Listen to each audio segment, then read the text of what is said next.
The title of this workshop comes from the work of Dr. Tony Alessandra, a nationally known speaker and communications consultant who coined the phrase the Platinum Rule, which is an obvious reference to the Golden Rule, do unto others as you would have them do unto you. Great rule, but there's a problem. Not everyone in the business world wants to be treated the same.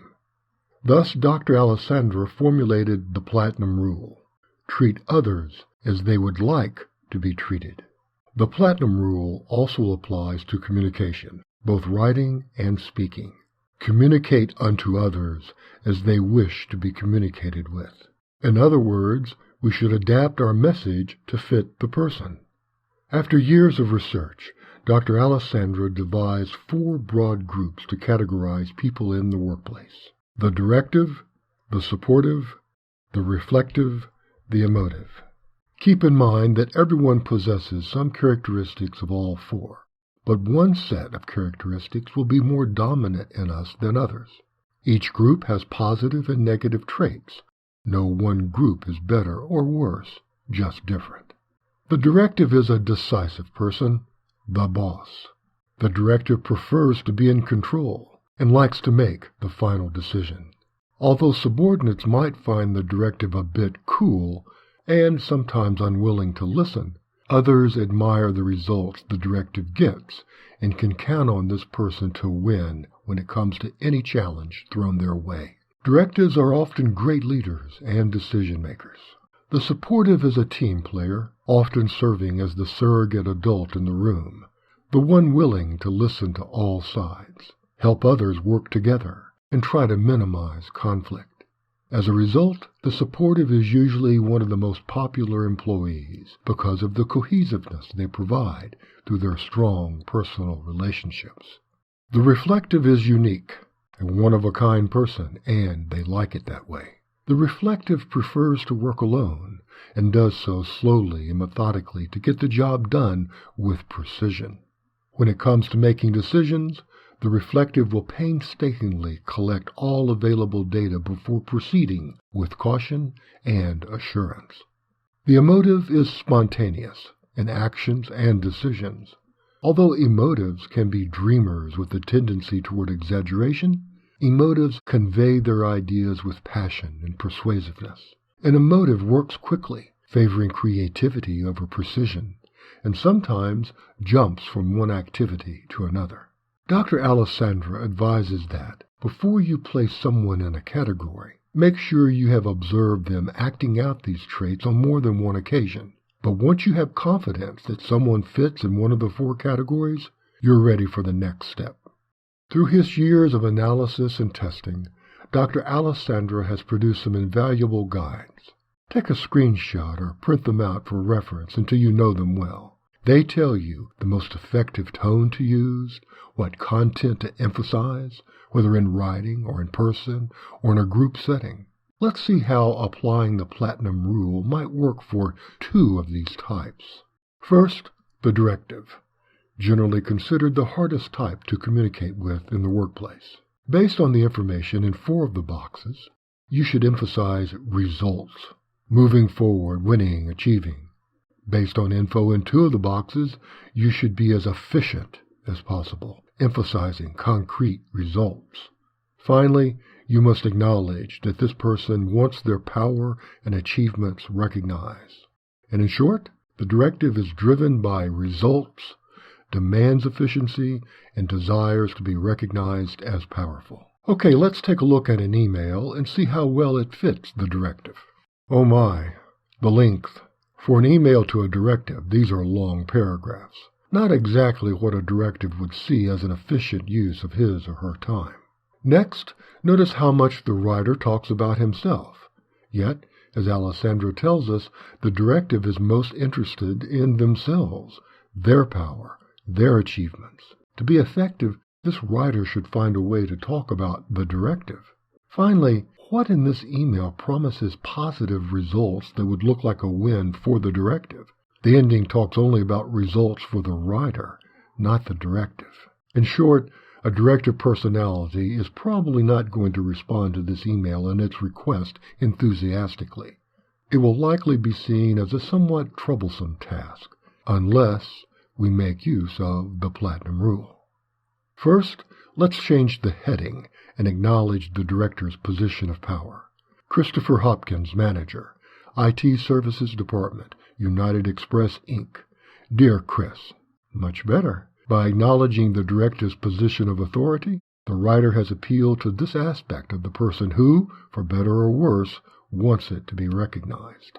And we'll definitely use the more formal colon after the name.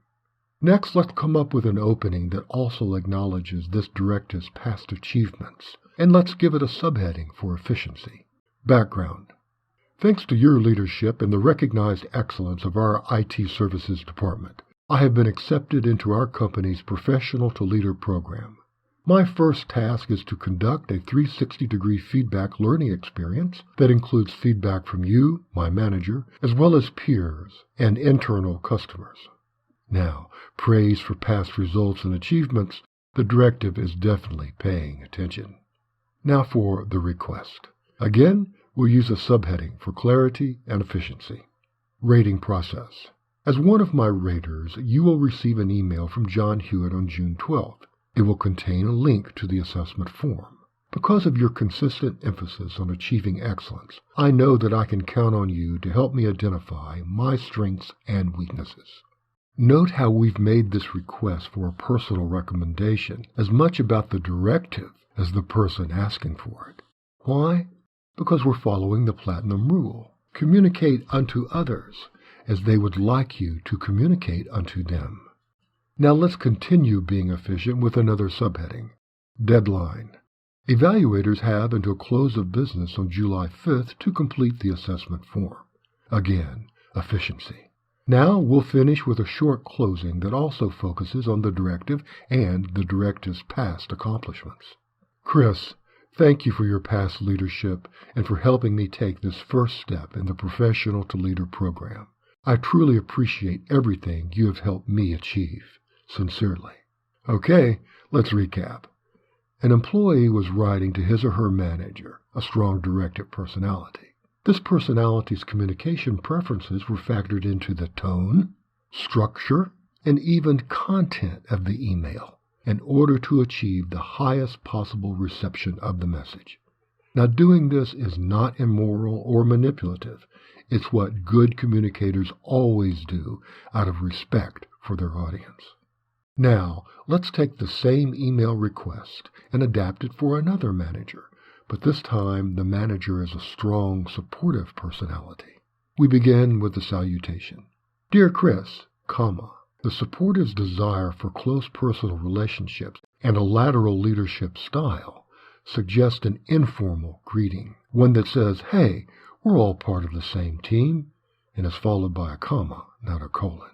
Next, we're not going to use subheadings. The supportive is a people person, so our email will be like a friendly letter. Note the liberal use of exclamation points to convey enthusiasm, another important value of the supportive. Great news! I applied for the opportunity you mentioned at our last team huddle and have been accepted into the Professional to Leader program. This promises to be a unique learning experience that I look forward to sharing with the rest of the crew. Team huddle? Share with the rest of the crew? It would be impossible for this supportive personality manager to miss what a loyal team player this is. Next. As part of the program, participants will undergo a 360-degree feedback experience. I will be rated by you, my manager, and also by everyone on our IT services team and by our internal customers. I look forward to receiving candid feedback from everyone. You see, the employee makes it clear that he embraces the feedback, is not threatened by it, sees no conflict forthcoming, and desires everyone's honest reflections. These are all aspects that the supportive values. Next, as one of my raters, you'll receive an email from John Hewitt on June 12th, which will provide a link to the assessment form. Your confidential answers will help me better understand how you and others perceive me. I know that I can count on you to help me identify strengths and areas for improvement. Heads up, the assessment portal will close at the end of business day on July 5th. Note the trust, sense of teamwork, and collegiality heads up that this personality desires. Now the closing. Chris, thanks for all that you do. I truly relish this opportunity to learn, to grow, potentially to contribute even more to our outstanding IT services team. Now, we have two very different emails, and yet both contain the same facts while achieving the same goal. That's because we applied the Platinum Rule. If we had more time, we would rewrite the same email for the reflective personality and for the emotive personality, and they would also be quite different, yet the same. That's the power of the Platinum Rule. To wrap up, keep in mind that the demonstration you just saw used only one of the many tables that Dr. Alessandra provides in works such as the Platinum Rule, Communicating at Work, and People Smart. Each work provides important information on how to understand others in the workplace and on how best to communicate with them. For example, here's a table on the directive. Remember, a colleague or a supervisor or a direct report can be a directive. Notice you're given specific directions on what works best with the directive personality. If your purpose is to motivate, to compliment, to advise, to correct, or to delegate, you're told how to do each of those for that specific personality. And you'll find the same level of detailed instructions for communicating with the supportive, with the reflective, and with the emotive. In sum, to be a good communicator means to be a conscious communicator, someone able to adapt their message to a variety of audiences. The materials by Dr. Tony Alessandra provide us powerful tools to make this adaptation for virtually any audience.